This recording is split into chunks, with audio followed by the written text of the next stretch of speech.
Gigi here, coming to you from the hood. My story today is about self-reflection and spending time in nature, and my recent experience with a herd of deer.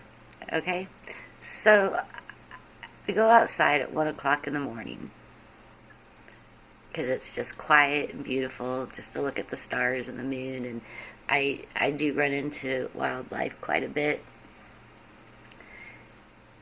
And that night, as soon as I walked outside, a deer walked up about 30 yards from me, was eating grass. I just sat down in my lawn chair and watched him. And then pretty soon a couple more came. They're all just eating grass, and I'm just sitting there real quiet, and I'm watching.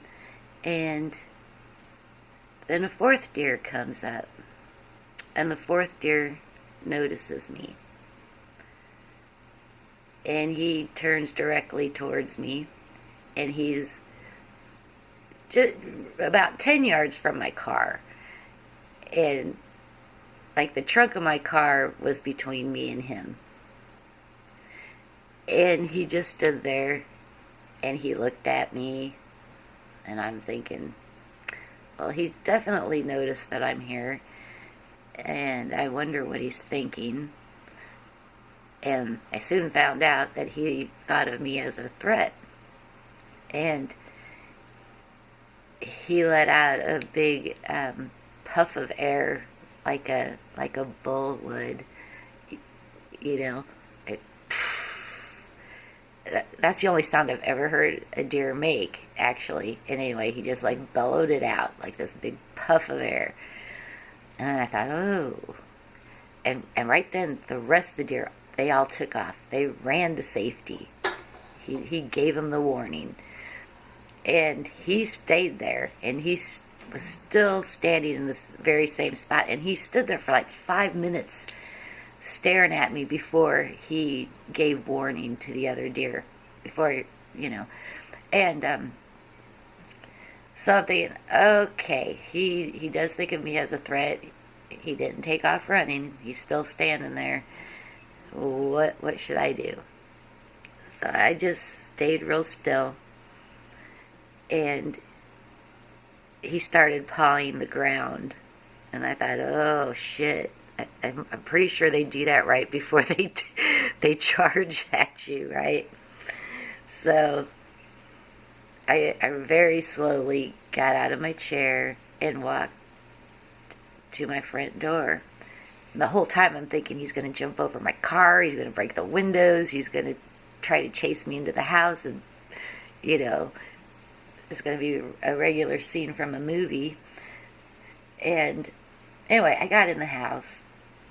And I went back out 30 seconds later, and he was gone. But I'd been, self-reflecting a lot on my actions and standing my ground, which has been kind of a new thing for me. Thank you, YouTube.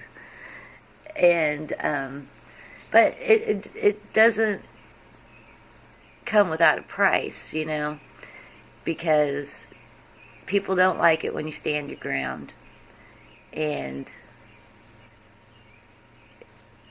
just like that deer, he was left alone, right? Okay. But also, it's a survival thing in nature. And it's not like they had a council meeting and decided, okay, this guy here, he's going to be the protector. It wasn't like that. It was more like he was the first one to perceive the threat. So he acted, and when he did, the others were able to get to safety. So at at at that point, and doing self-reflection on my own actions, I feel as though there there's no shame in standing your ground. You may be standing there alone, but something good will come out of it. Well, the three deer, they got to safety. I wasn't a threat to them, but they got to safety. You know what I mean? And even if the results aren't what you want or how you perceived, there are still results. And I'm looking around and I'm pretty happy with them. I'm pretty happy with the results. And that was just my lesson from nature. And I know a lot of people look for answers and everything on the internet, and sometimes it's just so simple. Sometimes the answers are right there in nature. You just got to go out and observe. Anyway, I encourage everybody to do so. And I just wanted to say, peace, y'all. Take care. See you soon.